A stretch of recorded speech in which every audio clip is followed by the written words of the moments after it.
নদিয়া জেলার কৃষ্ণগঞ্জ শ্রাবণ মাসের শেষ সোমবারে উপচে পড়া ভক্তের ঢল।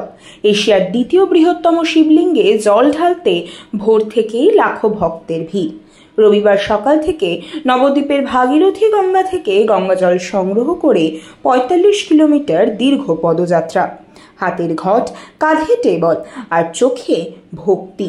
নবদ্বীপ থেকে শিবনিবাস পর্যন্ত শুধুই কালো মাথার শাড়ি। সোমবারই বিভিন্ন তীর্থস্থানে ছিলাম।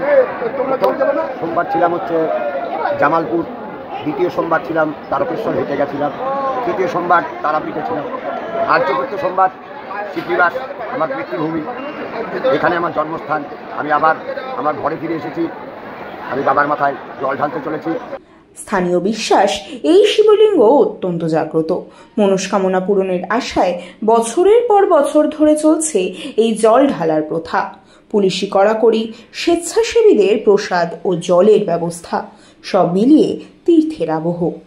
৮ থেকে ৮০ সব বয়সের ভক্তরা রবিবার রাত ১২টা থেকে শুরু করেছেন পুণ্য স্নান। চলবে সোমবার গোটা দিন ধরে শিবনিবাসের শিবের মাথায় গঙ্গা জল ঢালার এই মহোৎসব।